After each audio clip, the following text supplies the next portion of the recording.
Welcome, my name is Max Hackman, and today I'm going to show you how to do a basic search using the JSTOR database. The first thing we want to do after getting to the library's webpage is scroll down to the database link on the right hand side of the page. Once you select that, you'll go to an alphabetical listing of all the databases. Let's go to the J's for JSTOR. It's the only database we have in the J's, so it makes it pretty easy to find. I'm already logged in. If you have trouble logging in, please reach out to us and let us help. The easiest way is to jump right in here, so we're going to do a search on the Civil War.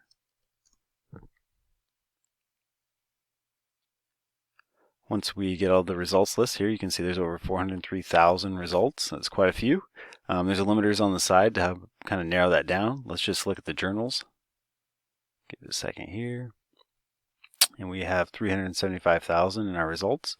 Once you find one that will work for your project, select the title. Get a little more information here. On the side, we have the background information, when it was published, what journal it was published in, and most importantly, how long the journal is. So it's 55 pages. If we scroll down, the abstract is right here, so that's kind of the summary of the article. That'll save you a lot of time, especially with a large article as this is. The citation is also right here.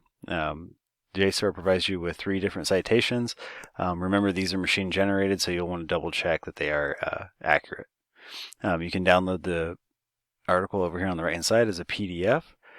If you have any other questions or need any help searching JSTOR, please reach out to us either through chat or email. Thank you.